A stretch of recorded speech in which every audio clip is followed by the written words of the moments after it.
Hey YouTube, KB Coolers here. I was hinting about it in my previous video on the second boss battle.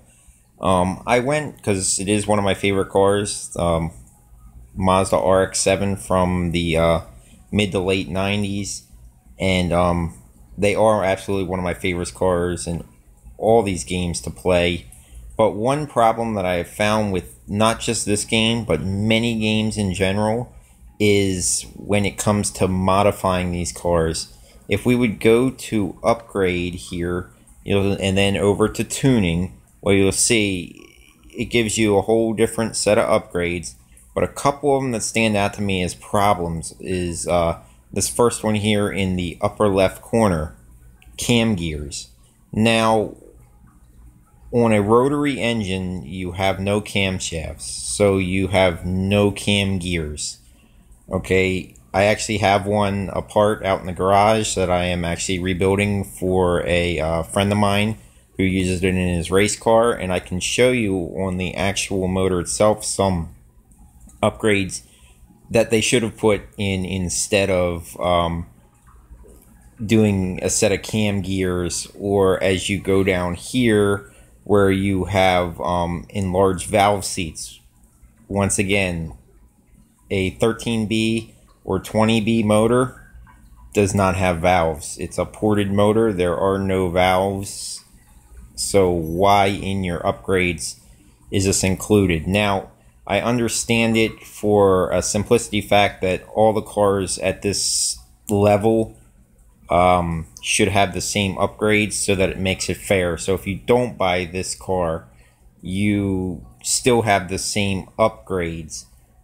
But if you're going to incorporate specialty vehicles into your game, such as the RX-7 line, the RX-8 line, any of the Mazdas that have a rotary engine inside of them, you really should take the time to put the correct modification availabilities for these, because they do have a huge following. And people that are fans of rotaries hate this, because the reason for having that car and that motor is because you want something different, and this is not making it different. It's very similar to if games put a Tesla and then you put all these engine upgrades. Well, it's an electric car. You obviously wouldn't have these upgrades available for you, period. Now, I understand it for a simplicity point and a gameplay point. You just want to make it fair so that all the other cars in this class have the same modifications. I get it. It's just one of them things that would have been great to have somebody go in and do a couple of different upgrades instead of what they have on there. And I will actually take you out to the garage here and show you what some of them upgrades could be.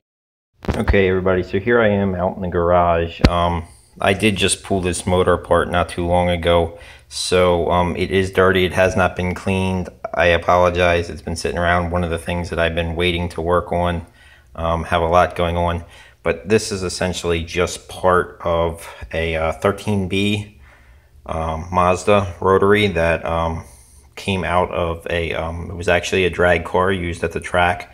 And just to go over a few of the modifications that could have taken place of what they put in there. The first is very popular, and it really is more of a race application, not as streetable, but that is to bridge port your motor. Now, they have the ports, as you can see right here on the side, that come in. Now, if you look, this is your normal port right here.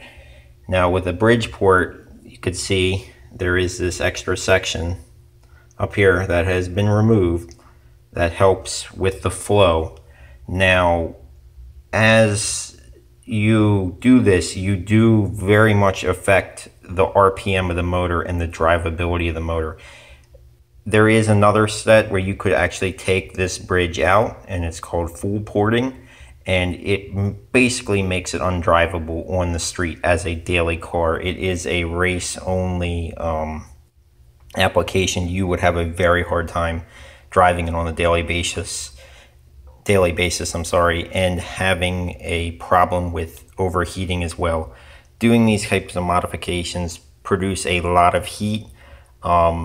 These motors suffer from overheating because of the way they're set up, and it's one of the things that you really need to monitor with these motors. But that is a perfect example of a modification that could have taken the place of in games, piston modifications and valve modifications and cam modifications.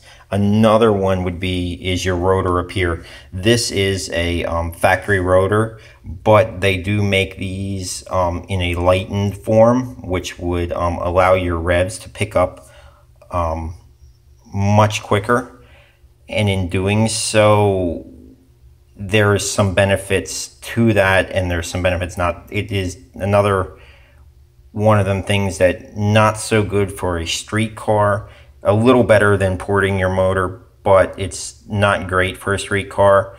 The other thing is it's more of a road race deal. It's not so much in the drag racing community that they do this, but this is just the housing that the rotor rides inside. As you can see, there is another port there.